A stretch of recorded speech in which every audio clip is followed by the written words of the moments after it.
2 Samuel chapter 11. Chapter number 11. Verse 1. Verse number 1. Emva komnyaka ngesikhathi sokuhlasela kwamakhosi uDavide wamthuma uJowabe nezingcobo zakhe zinaye kanye noIsrael wonke babachitha abantwana baka-Amoni bavimbezela iRabi kepha uDavide wahlala eJerusalema. Kwathi kusihlwa uDavide wavuka embhedeni wahamba ophahleni lwendlu yenkosi wabona esesophahleni owesifazane egeza. Owesifazane wayemuhle kakhulu ebukeka. Davide wathuma wabuza ngalowo wesifazane omunye wathi lo akasiyo Bathsheba yini indodakazi kaEliamu ka-Uriya umHethi na? Davide wathuma isithunywa wamthatha wangena kuye walala naye ngokuba wayesehlambulukile ekungcoleni kwakhe wabuyela ekhaya. Owesifazane wamitha wathuma wamtshela uDavide wathi ngikhulelwe. Okay, angithi ngicela simela kancane ngoba ngifuna sifane inkulumo singane endabeni. uDavide wayeyinkosi akithi. Wangena umfundisi. Bayibheli ke lithi wabona umfazi womuntu. Unkosikazi loyo kabani ka-Uriya angithi. Igama lonkosikazi Bathsheba. Bayibheli ke uDavide njengoba ehola isizwe sikaNkulunkulu ewetshisiwe ungakhohlwa ileli verse lithi uNkulunkulu wamthola owenhliziyo yakhe. Sithola owenhliziyo kaNkulunkulu enza into ephambana noNkulunkulu. iBhayibheli wahamba phezulu phasha lwendlu wabona umfazi womuntu. uDavide ubona umfazi womuntu nje unabafazi.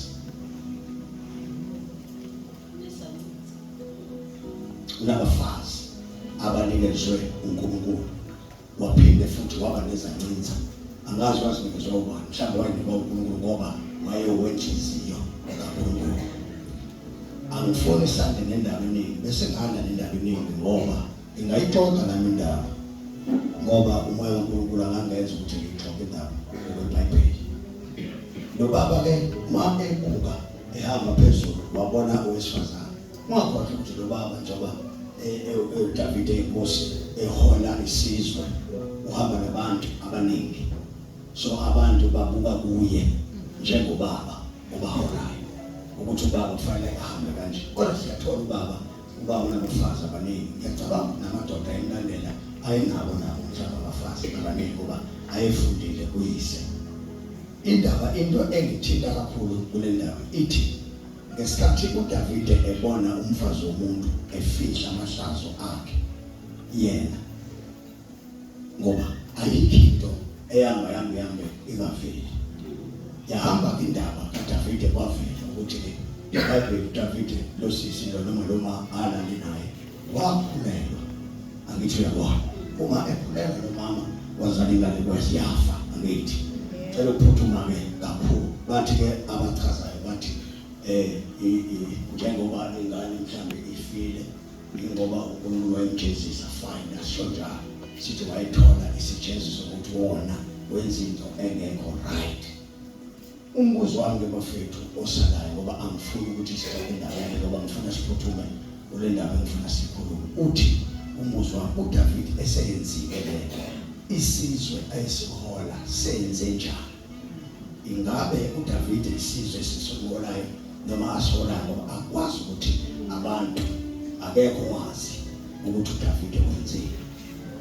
Umbuzo wami uthi benza njani abantu ayathi bahola bezwile ukuthi uDavide ungene enkingeni wala umfazi womuntu. Impendulo yami ithi mhlambe bakhona abakhuluma kabi ngaye kwase kwenzakalani ngoba wayewenhliziyo kaNkulunkulu.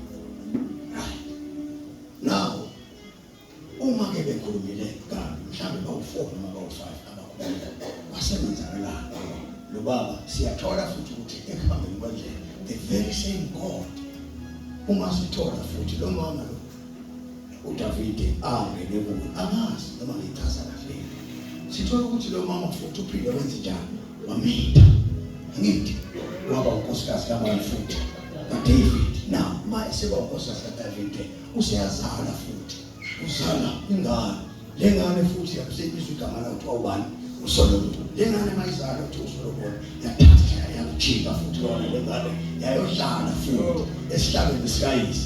The very same God ojaje uDavid. Nangu uNkulunkulu futhi esethatha lo mfazi lo mfazi uDavid enze kabi kuye. Useyamthatha uNkulunkulu uyovusa futhi ubukhosi ngaye futhi lo mfazi. Now in nation umbuzo wami uthi ke isizwe sesijajile. Nangu uNkulunkulu futhi manje abantu sebejajile. Usehleli naye uNkulunkulu lo muntu futhi manje lo kade vele ebhedile uNkulunkulu siyamsapota yena futhi. Amano siyazwana kancane. Now yangiqonde khona kanjani angiqondile kakhulu lapha ngifuna sibuye kaneno manje sibuye kaneno angiqondile ukuthi uDavid wenza into erathi ukuthatha nomfazi womuntu ukuze kuzalwe uSolomon azabe inkosi Solomon. Ngoba yonke lento lichazana ithi akhona ama-verses kaSolomon ebhaliwe eBhayibhelini niwakhothayo manje nanikhotha ama-verse omfazi ophindile. Angithi yini lapho eniwakhothayo manje futhi right? Yadlula ke nakuba futhi inhliziyo yami ithi sesiyabuya ke manje nganeno siza nganeno-ke manje la esontweni kithi inini abazifana ngiyacela mfana wami ngoba sizodlala khona manje inhliziyo yami ithi bafethu ningayingeni indaba yomuntu kaNkulunkulu noNkulunkulu.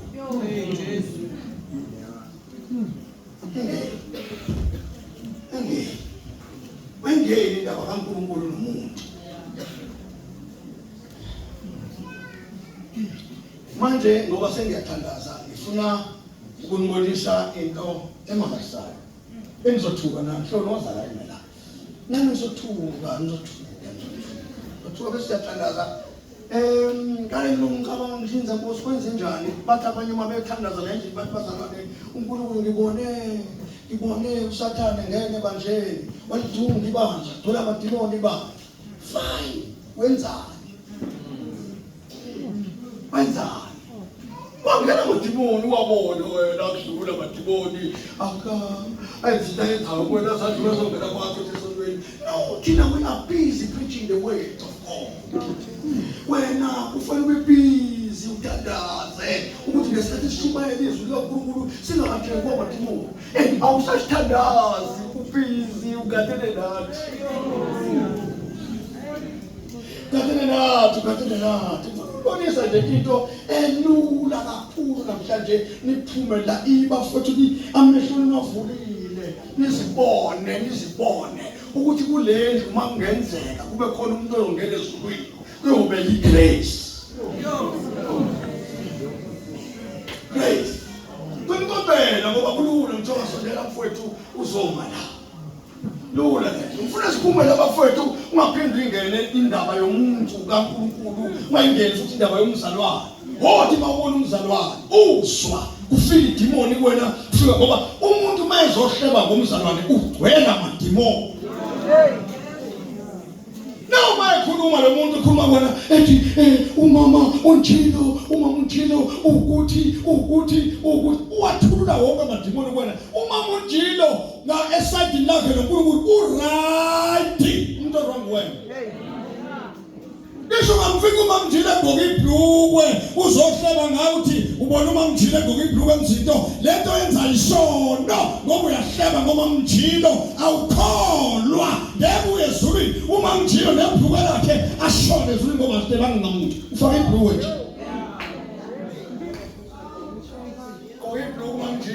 Wangahleba ngamuntu bayambele emzinto wena uyahleba kodwa ufike ezulwini ubona ufaka umshukulo nesikete eside awulujanga inzipho.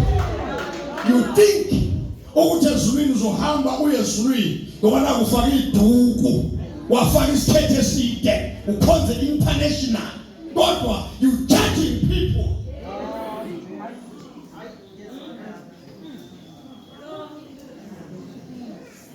Njalo mawucabanga la esontweni bangapha abantu abafike kuwena bahleba ngohlolo. Asilinganise sithi ba 20.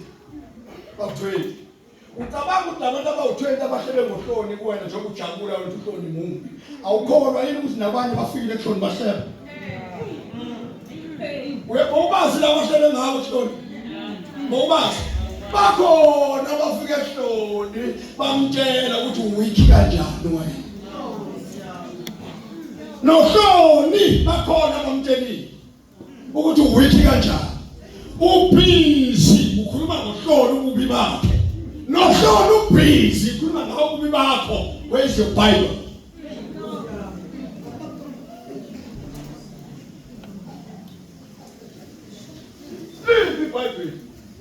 Lipi Bible. Sizana ukuhlala labafethu ukuthi nisinisiwe nihlofa ngemishukulo kodwa ningayizwi. Libizi nisonana nabazali yabahleba. Libizi nikale phezulu. Ubishop mubi.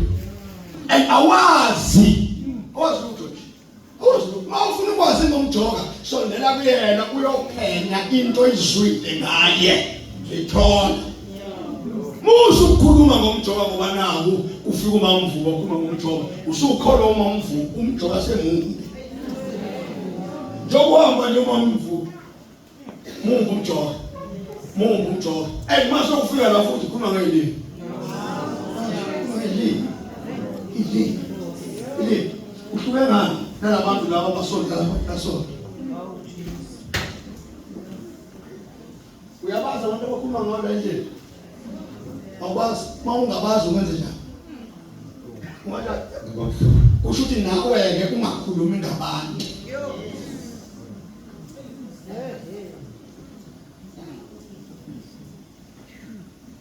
Abantu abahlambulula abantu. Yabonile inhlambula abantu. Inhlambula abantu. Thandazana. Abantu bathandaza inhlambula abantu. Ni wiko kudlula abantu bangakho. Mafuna umuntu ezohlambuluka kuwena uthatha into la esifubeni sakho poison. Afunda phele eqedwa umuntu athembeka. Mafuna uhlonda uhlula amantombazana. Uyahluleka uhlula abafana. Indaba abantu noba siyami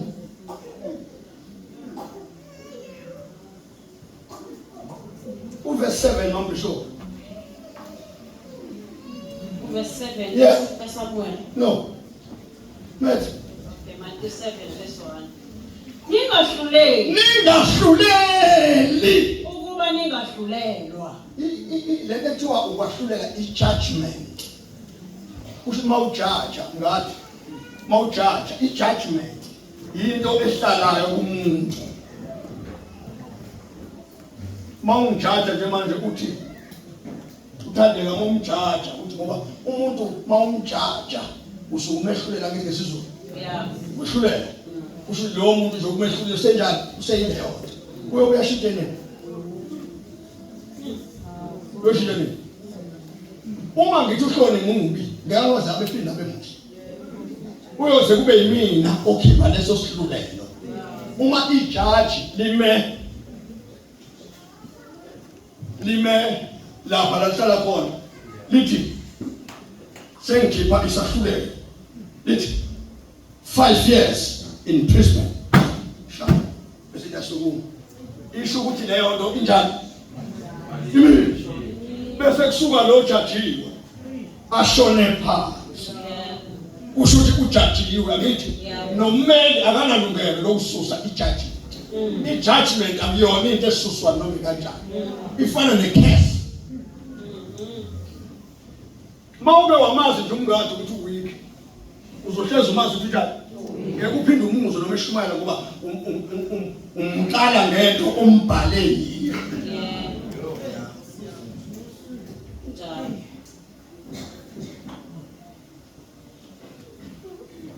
Oh. Kala ngento Bethabitho.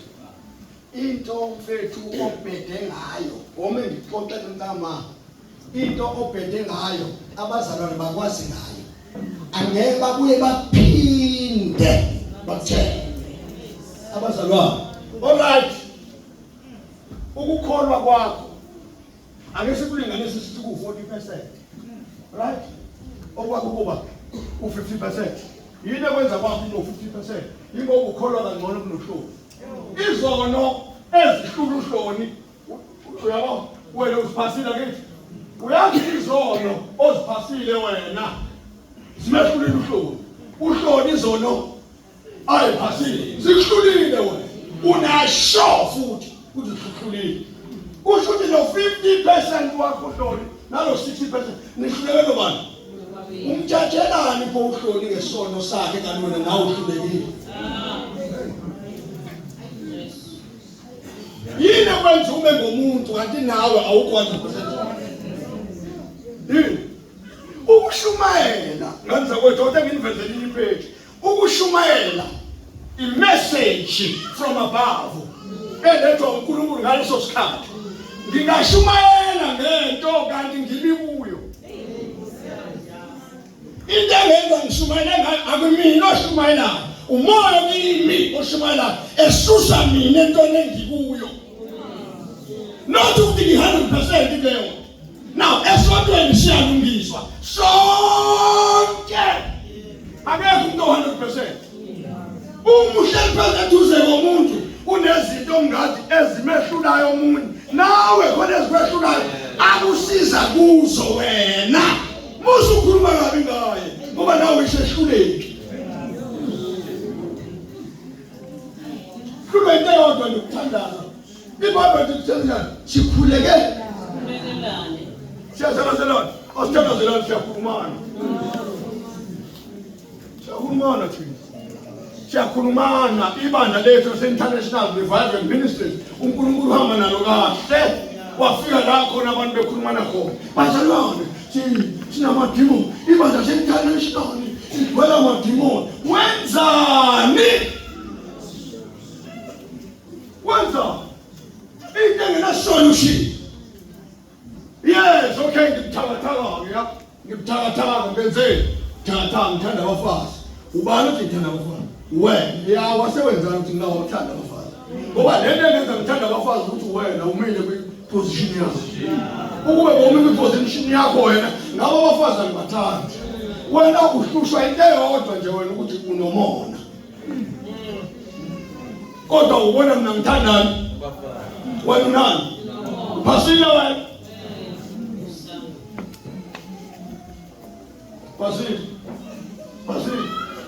Basile. Mawufika ukuzila ukudla awungeni wena ekuzileni ukudla. Khona abasilayo. Mawufika emthandazweni wena ukwazi ukuthandaza. Khona abathandaza. Wena umi ngento yodwa uyashumayela ugifted kwi-preaching. Kodwa awukho right emthandazweni. NeBhayibheli awulifundi kodwa inkosi ikusizile ukuthi ukwazi ukushumayela. Lo uyakwazi ukuthandaza kodwa akakwazi ukushumayela. Uwithi makiwe ukushumayela. Wena uwithi bakuthandazwa. Bese ngeke indlela ibanjwe yonke. Okwazi ukufunda iBhayibheli avela thatha iBhayibheli alifake ebantwini. Okwazi ukuthandaza athandaze ngamandla akhe wonke. Sizakale noma sizakele. Ungagcekwana, ungajajwana. Lento yokuthi nikhombane niyajajana. Umuntu meke nje waba nento ayenzekile la esontweni ngekaphinda bomzalwane. Uhlezi nje igeje elingasalimi ngoba wawa ecolony yintsha leyo ayikasondele eduze kwethu lo muntu unamadimoni futhi wangena amadimoni usikwanga angasondela eduze kwami ngoba kunamadimoni. Umzalwane uthi umuntu onamadimoni awasondele umzalwane. Yini lento isabayo kumuntu onamadimoni? Wena unamandla okhipha amadimoni ebantwini. Wasaba abantu abanamadimoni. Wenze njani? Wabona abantu abanamadimoni uyachaza nawe uthathiwe.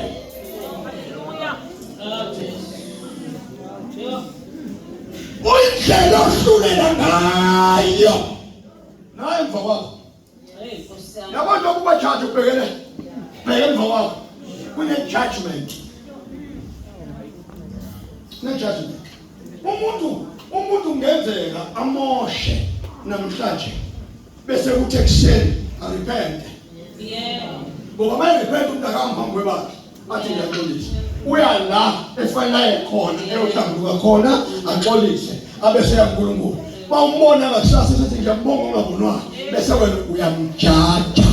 umthatha ngoba uyamazi ukuthi izolo lo kade eshaya intombazane lo usendi imessage osendela intombazane uloku umbambeleke imessage ayisendile akasayisendi imessage ubhizi uyathandaza manje uthi inkosi nginyukisele egamareni elingaphezulu ngithe ngihambe endleleni inkosi ngahlangana nentombazane yangitwista mama njengoba umbona ekhuluma nje kuvela evela ngaye ingobe yakhe ayikaveli ungabe sikungezi bantu nje hawu bazalwane ungitoleleni indlela ohlulele ngayo indlela ohlulele ngayo nawe ashila ngayo noma sewuhlele ekhaya uthabisa intsha Thabiso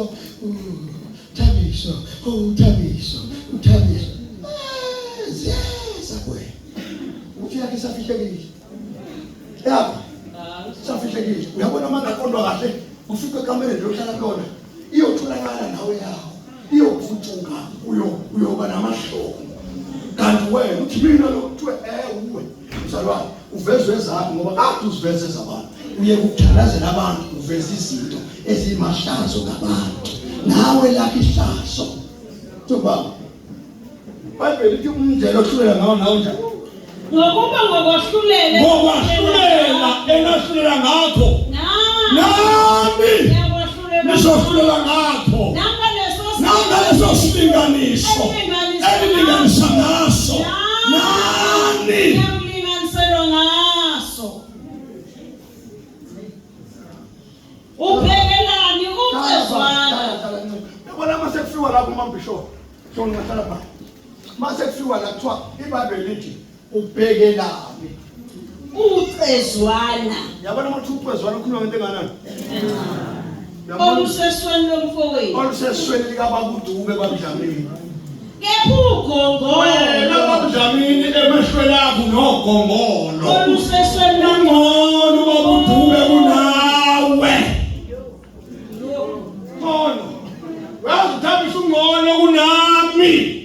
Ngono ngisha mina engangithatha ngilahle emnyango. Lo nimlahlile kungcono kunawe. Sengimehlulele kodwa.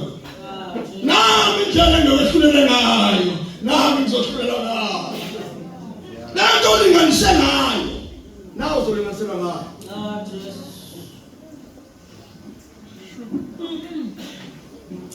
Nasifuna sikhona namhlanje. Yazi bafethu singenwa amadimoni singanakile ngoba bafuna amadimoni asuka sidinile. Asika amadimoni hawu dini wathandaza kade uhleba ngobishop. Yangena vele ihlala idimoni. Hayi ukuthi zolihlukumeza alihlukumeza idimoni. Libona into dinile langena la ihlala. Kade khona ngobishop angena hlala. Hayi akakholwe. Ngemva kwakhe kubhaliwe judgment. Behamba kufayisa ukuthi jajiwe. Naye ngoba indlela ehlule ngayo linganisa ngayo nawe senzela batelela abantu kuyeza wena nawe usozodelela nje ngoba lento yenzayo njani uyithola ungasho kanjani umfowenu ukuthi ake ngikhiphe ucezwana ngikhiphe lesisonywana olusesweni esisikuwe mfowenu awubheke nje unogongolo Mzenzisi khipha kukala ugongolo esweni lakho khona-ke uzobona kahle khipha ucezwana esweni lomfowethu. Ma uke wasusa ugongolo yaqala ubona ukuthi awumfowethu usesilingweni bese uthi baba wethu omncane nangu bakuphilisa esenkingeni inkosi ngiyacela singakade ngene enhlizweni yakhe methe Nkosi akuthande usho into ongayithandi oyenziswe ngwengcwele ngenxa yokuthi uNkulunkulu kwenzele umusa. Uyabona into izono zakho zifihlekile nje yazi kwenzeka kanjani igrace umusa osibekele ububi bakho wabusibekele uyazi noma umile phambili wena abazali baze bafuse bathi hawu engathi inkosi ngakhona njengohloli besho umuntu ohluleke waqeda bathi bafuna ufana nomuntu ohlulekile umuntu ohlulekile ungafana kanjani naye bashiswa yini bafuna ufana nohloli u0.5% awukholwayo uhloli uvele kwafika igrace yavele yambhoza igrace yathi mabe mbuka abantu bathola 100% uhlolo ukholwa 100% hloni yindaba ubonakale ukholwa 100% ingoba uhloni uyaziveza uNkulunkulu esebenza thembekile asingena amahloni esiqondisa ngahliswi Hallelujah.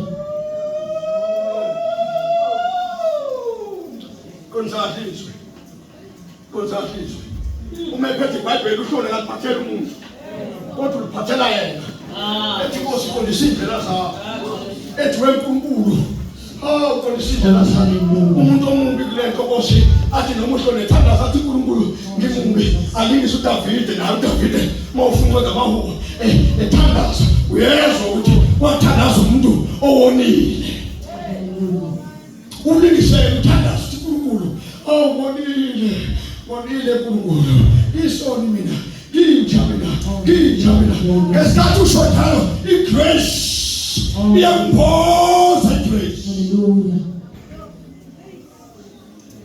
shumanizwe likaNkulunkulu umbozwe igrace abantu abashumana igrace njengabacabanga yile sithi ukuthi abantu abashumana igrace uNkulunkulu benzile babezwa abantu kusho ukuthi abantu mabefika emthandazweni bafike bathandaza athi Nkosi ngiyabheda ivele ibone Nkosi awuyabheda ivele ifake igrace imboze evela shumanizwe likaNkulunkulu njengoba linjalo nakube phethile kodwa shumanizwe likabani likaNkulunkulu enjengoba njalo umbozwe igrace ungamehlulela umuntu ngoba nawe indlela ohlulela ngayo nawe sihlala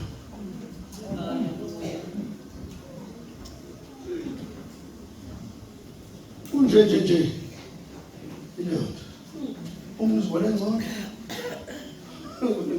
hayi kuwe mina ngishimela hayi ngibeni ngabona ngathi ngiqale emuva eqala Davide ethotha sila kwandame ethotha umuntu lemenzi into yenza ngaso sikhathi ngendlela yakhe ayenze bafethu hawu kanjani kwethu indlela ufuna ngabantu nawe futhi uyitesta ngasikuthoke stand that's when the game is something hey ntangaze nangosi sitha siyala sitona kathesh kutuka kathesh ashwe nazo nazo sibevali kula bengavala bevali kula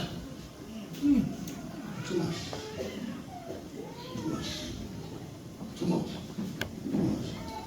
Esokeni ngizongena nami. Ongakhuluma ngisho. Umfundisi wakho. Umanga. Uma ngaye. Wakhuluma. Wakhuluma baba. Wakhuluma umfundisi wakho. Wakhuluma umzalwane. Yini wakhuluma umzalwane? Ukuwa leo. Uwa. Khuluma umzalwane. Umzalwane umfowenu kunaye. Hawaye basalwane. Uwa leo. Uwa. Sinatanga sasa kutu. Sunrise. Kuna abantu abasapenda ukubona umuntu. Awusapenda ukuthi. Athindeka. God. God athindeka. Abantu abafunda.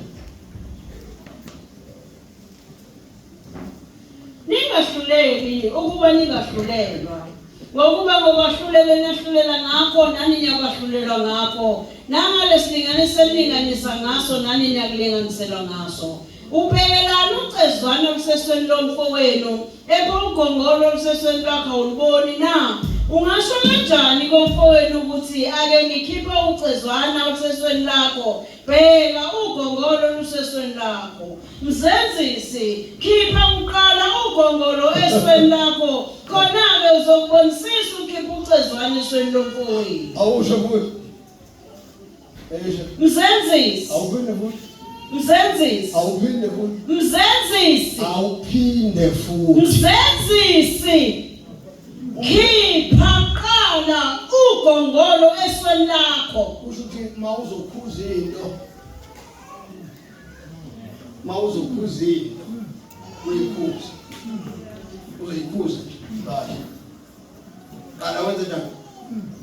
Khipha qala ugongolo esweni lakho. Enza sure ukuthi before ukhuza into. Wenze njani? Right. Wena unjani? Right. Hey, ngabe kulula ukushumayela bafethu. Ushumayela. Uthanda iBhayibheli ma? Uthanda iBhayibheli. Uthi basathethe inkosi. Ezwe inkosi mawufunda iBhayibheli, nombolo bengene zayishumayela. Uyimele nje phambi kokuthi bafike kwaye. Sime phambi kokuthi. Baselona, lithi izwe inkosi. Sazi kahle ukuthi ukuthi. Akubona. Akubona. Akubona. Khipha qala. Ugongolo esweni lakho. Ngakho Khona kuzobonisisa ukhipha ucezwana esweni lomfowethu. mawethu. Ezela. Sondela mama. Wena mama. Hlala. Ngishumela. Aliphinda futhi. Mzenzisi. Yeah. Khipha uqala ugongolo esweni lakho. Khona kuzobonisisa ukhipha ucezwana esweni lomfowethu. Yabona ezokuthwenza fanele siphume namhlanje. Fanele kuphume gomo. 2 asingakhonzi la siyosamana namadimoni. Engena kithi. Esenzisa ukuthanda. Wow. Kodwa fanele senze manje. Sikhe. Inkosi njengamanje bafethu izokwenza umangaliso. Ikholweni. Kolweni. Ngicela lo baba lo okade nize la nifike nimleke la. Lo baba wakhe la ngifowela. Uletheni bafethu. Ngiyithoka manje.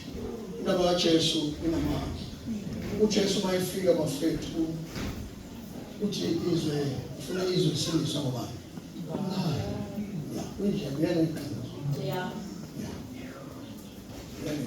Amandla akhe asasebenza uthi sisuke sangena sayijuste sayiphuthu singasahlala phina mambisho kanti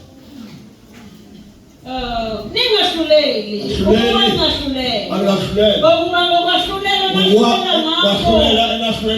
nani niyakahlulela ngakho. nangaleso silinganiso Esilinganiso endinganisa ngaso. nani Nani niyakulinganisela ngaso.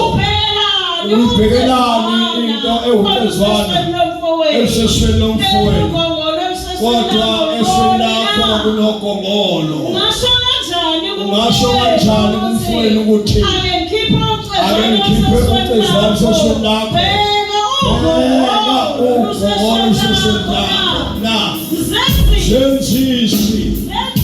Senzisi khipha kuqala ugongolo olusesweni lakho. Khona-ke uzokubonisisa ukukhipha